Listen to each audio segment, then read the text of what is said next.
tulis dulu dekat sini, rukun iman, percaya kepada Allah ataupun beriman kepada Allah, kepada malaikat, kepada Rasulullah, kepada Al-Quran, kepada hari kiamat, kepada qada dan qadar. Jadi 6 ni betul lah memang kena ada. Nanti kita nak faham dulu apa yang dimaksudkan beriman. Seperti yang kita tengok tadi, dia tulis sini, beriman adalah kepercayaan yang ditasdik, dibenarkan di dalam hati ni. Itu baru diterima sebagai beriman. Okey, tuan-tuan dan puan. Serius. Baik. Okey. Kita masuk minit 15.13 daripada video asal Dr. Haris Ismail, di mana beliau telah menulis rukun iman di whiteboard di belakangnya, sebagaimana di skrin anda sekarang ini. Tuan-tuan dan puan-puan, boleh nampak tak kesalahan rukun imannya itu? Ayuh kita ulang kaji sikit. Rukun iman itu apa? Percaya kepada Allah, kepada para malaikat, plural ya, kepada para rasul. Ini dia tulis rasul. Dalam audio dia sebut Rasulullah. Okey, kepada kitab-kitabnya. Tadi rasul tu kepada rasul-rasulnya, plural dan rasul-rasulnya. Kepada kitab-kitabnya dan hari kiamat, qada dan qadar ataupun takdir. Rukun iman pun fail, tuan-tuan dan puan-puan. Orang yang diberi kefahaman oleh Allah Subhanahu Wa Taala, orang yang mendakwa dirinya diberi kefahaman oleh Allah Subhanahu Wa Taala. Mana dalil rukun iman ini? Tuan-tuan dan puan-puan, kitab hadis 40 Imam Nawawi ada rujuk hadis nombor 2. Ataupun jika kita buka Sahih Muslim, rujuk hadis nombor 8. Okey, hadis nombor 8 ya. Hadis itu panjang. Sama-sama kita tahu ya. Yang ini apabila Jibril menyamar sebagai manusia, duduk betul-betul depan Rasulullah sallallahu alaihi wasallam, lutut menyentuh lutut, bersemuka, lalu bertanya, "Ya Muhammad, akhbirni anil Islam." Wahai Muhammad, khabarkan kepada aku tentang Islam. Maka Rasulullah pun menjawab yang apa kita kenali sekarang ni sebagai rukun Islam 5 perkara. Okey? Alright. Lalu malaikat Jibril pun jawab, "Sadaqta, benarlah kamu." Berkata para sahabat ya, kami merasa ajaib. Dia bertanya, kemudian dia pula yang kata betul. Kemudian ditanya lagi, "Fa akhbirni anil iman." Khabarkan kepada aku tentang iman. Okey, ini topik kita sekarang ni. Inilah yang disebut sebagai rukun iman. Okey, apa dia? Antu'mina billah, bahawasanya engkau beriman kepada Allah, wa malaikatihi, itu plural ya, malak singular, malaikatihi plural, dan para malaikatnya, wa kutubihi, dan kitab-kitabnya, bukan Quran saja, dan kitab-kitabnya, wa rusulihi, dan para rasulnya, bukan Muhammad sallallahu alaihi wasallam sahaja, wa yaumil akhir, yakni hari akhirat, wa tu'mina bil qadari khairihi wa syarrihi, dan kamu beriman kepada takdir, baik yang baik mahupun yang buruk. Okey, tuan-tuan puan, tadi mukadimah saya kata apa? Memandangkan Dr. Haris ini menobatkan dirinya sebagai orang yang telah diberi kefahaman agama oleh Allah Subhanahu Wa Taala. Rukun iman fail. Okey, rukun iman pun boleh fail, tuan-tuan. Okey, dia punyalah bos, rukun iman pun fail. Macam mana nak bincang kalau orang tu tidak beriman dengan salah satu rukun beriman tu, dia kafir ke Muslim ke apakah? Rukun iman pun fail. Okey, seterusnya dalam teks yang lain, dia menerangkan tentang perbezaan di antara Muslim dan juga mukmin. Okey, perbezaan antara Muslim dan mukmin. Apabila anda menjadi seorang Islam, anda adalah Muslim lah. Tapi bila ia mencapai menjadi mukmin, kan dalam Al-Quran ada perkataan-perkataan ni kan, ada yang kata Muslim, ada berkata mukmin. Dan apa perbezaan Muslim dan mukmin? Sama ke? Okey, nanti dulu kita tengok apa teks ni. Dalam teks ni dia memberi sedikit huraian tentang Muslim, Islam, mukmin dan sebagainya. Kemudian meletakkan surah Al-Hujurat ayat 14 ya. Dia pun semua orang yang biasa dah tahulah surah Al-Hujurat ayat 14 ni. Orang-orang Arab berkata, kami telah beriman. Mereka kata, kami telah beriman. So katakanlah, ya Muhammad, kamu belum beriman. Janganlah berkata demikian. Tetapi sementara iman belum lagi meresap masuk ke dalam hati kamu, berkatalah sahaja, kami telah Islam. Nampak tak? Dia kata kat sini, orang-orang Arab ni kata, kami telah beriman.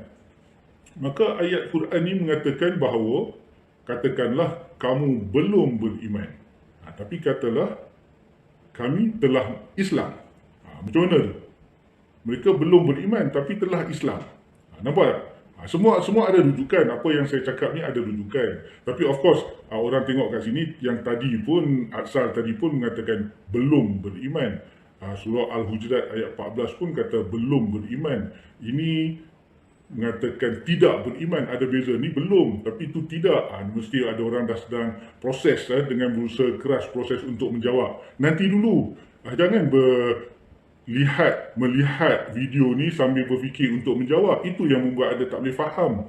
Lihat, dengar dan faham sampai habis dulu. Sampai habis, sebab saya akan terangkan perbezaan belum, telah beriman, tidak beriman dan tolak beriman. Saya akan terangkan perbezaan-perbezaan ni. Nanti dulu, dengar sampai habis. Kemudian dekat sini, dia sambung, dia tulis lagi, dia sambung. Saya baca daripada rujukan sajalah sebab saya nak menunjukkan bukan daripada kepala saya. Semua berdasarkan kepada rujukan, penerangan dan juga syarah. Pula dalil kedua, hujah kedua beliau, di mana beliau twist daripada perkataan tidak beriman kepada belum beriman. Dan bila belum beriman ni, beliau sangka ada dalil yang dapat membantu dirinya. Ada dalil yang dapat digunakan untuk damage control. Dalil pertama ialah Athar Ibnu Umar yang telah pun kita analisa sebentar tadi, tak dikenali asal usulnya dan tidak pula dapat disemak darjat kekuatannya. Kemudiannya kalau kita semak dari sudut matanya saja, kita terjemah terus teks Arab, bukan ikut terjemahannya tu, ia sedikit pun tidak membantu penghujahan Dr. Haris, ya. Sebelum tu satu perkara lain, sejak bila ya sebab di sisi ahli sunnah wal jamaah salafus soleh, memang perkataan sahabat, perkataan generasi salafus soleh tu menjadi dalil, jadi hujah.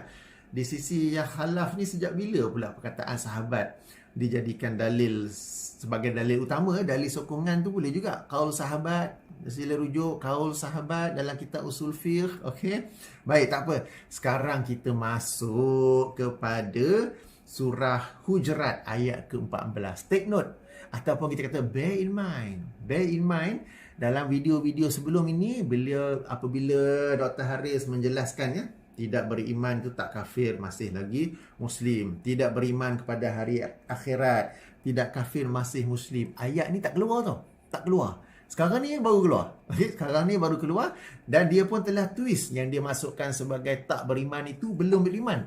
Kerana dia sangka ayat ni ada perkataan belum beriman dan ia dapat membantu dirinya. Okey, tuan-tuan dan puan-puan, ayuh kita kaji ayat ini. Sebenarnya ayat ini telah pun dijelaskan oleh Ustaz Dr. Rozami dalam video beliau. Link saya bagi di bahagian description.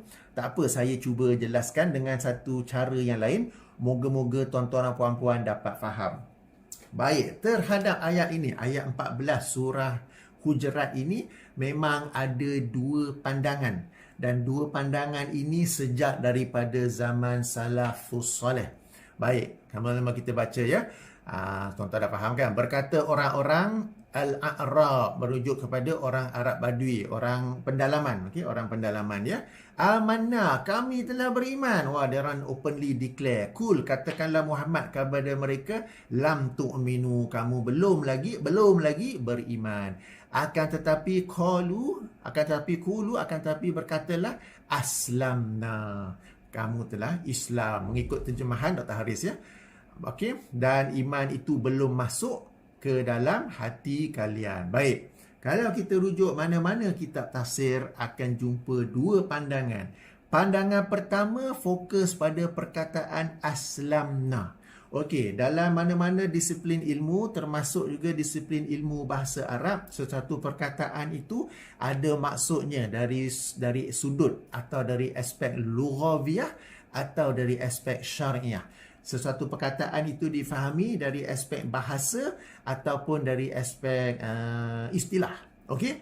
Jadi pandangan pertama berkata aslamna di sini bukanlah Islam dari sudut syariah, tetapi Islam dari sudut bahasa. Maknanya mereka ini telah pun tunduk, mereka ini telah pun patuh, tetapi mereka ini bukanlah Islam, bukanlah orang yang berpegang kepada rukun Islam 5 perkara, rukun iman 6 perkara.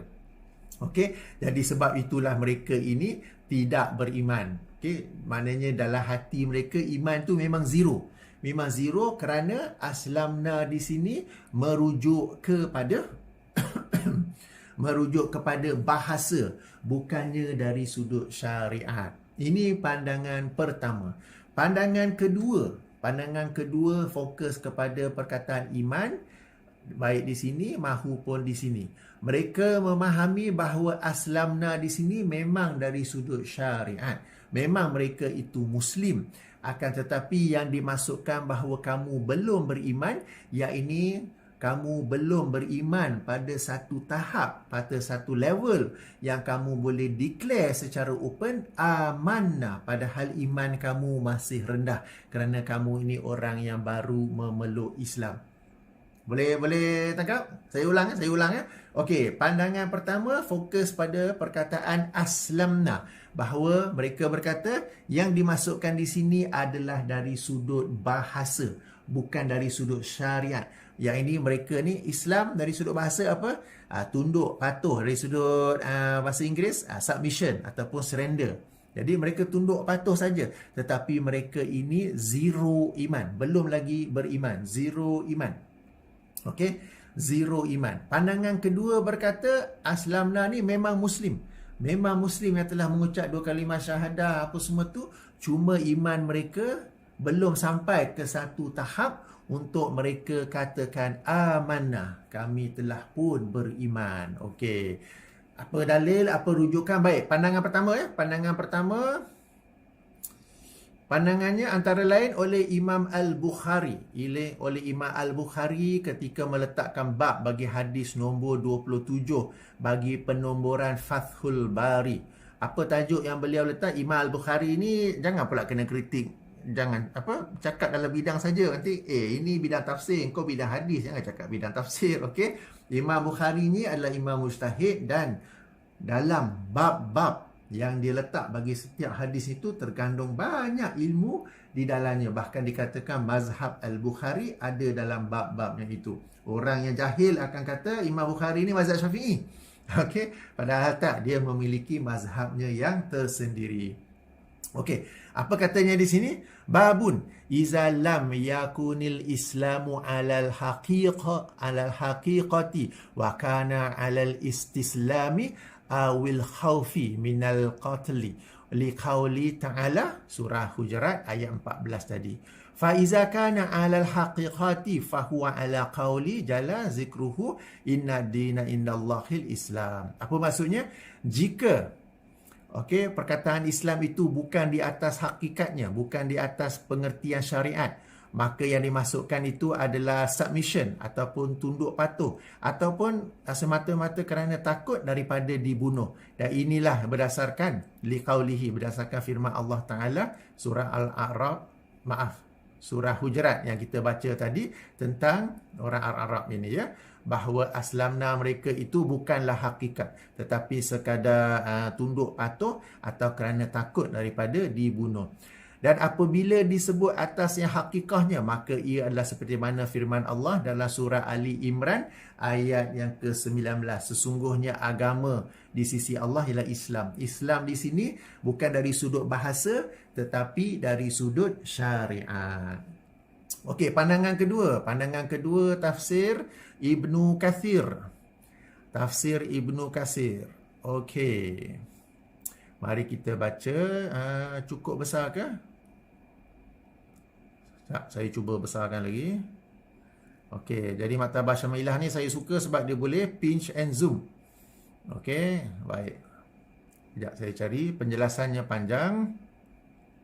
Okey, bermula dari sini. Wa innama hum muslimuna lam yastahkimil imanu fi qulubihim fadda'u li anfusihim maqaman a'la mimma wasalu ilaihi wa Fa'uddibu fi zalika wa hadza. Kita terjemah dulu. Dan sesungguhnya mereka itu orang-orang Islam yang tidak sampai. Okey, ini kita sebut tidak sampai level yang tinggi. Belum sampai ke level tu. Okey, lam yastahkimil imanu fi qulubihim fadda'au li anfusihim maqaman a'la. Lalu mereka mendakwa bagi diri mereka sendiri berada pada makam, pada kedudukan yang tinggi, mimma wasalu ilaihi, padahal belum sampai pun kepadanya. Fa'uddibu fi zalika, maka diadabkan, maka diajarkan adab kepada mereka. Jangan puji diri sendirilah, iman dah tinggi, amanah terus menyebut begitu ya. Wa haza ma'ni qauli Ibnu Abbas, dan inilah makna ataupun penjelasan atau tafsir daripada Ibnu Abbas dan Ibrahim An-Nakhai wa Qatadah wa ikhtarahu Ibnu Jarir, dan inilah pandangan yang dipilih oleh Ibnu Jarir. Ibnu Jarir ni siapa? Imam Ibnu Jarir At-Tabari. Bila disebut wa ikhtarahu, maknanya Ibnu Jarir dalam kitabnya itu dia telah membicarakan dua pandangan ini, dan Ibnu Jarir telah memilih pandangan yang selari dengan Imam Ibnu Katsir ini. Beliau berkata lagi, wa innama qulna hadza li anna al-Bukhari rahimahullahu ta'ala zahaba ila anna haula'i kanu munafiqina yuzhiruna al-imana wa laysu kazalika, wa qad ruwiya an Sa'id bin Jubair wa Mujahid wa Ibnu Zaid annahum qalu fi qawluhu walakin qulu aslamna, yang ini istaslamna khaufu al-qitli was-sabi. Okey, jadi apa dia kata? Dan kami berkata yang sedemikian tu disebabkan oleh Imam Al-Bukhari rahimahullah telah memilih pandangan yang bahawa mereka itu adalah orang-orang munafik yang menzahirkan keimanan mereka. Okey, dan ini juga adalah pandangan bukan Bukhari saja, tapi Sa'id bin Jubair, Mujahid, Ibnu Zaid, bahawasanya mereka berkata ayat Allah tu walakin qulu aslamna, yang ini ia adalah tunduk patuh kerana takut daripada dibunuh.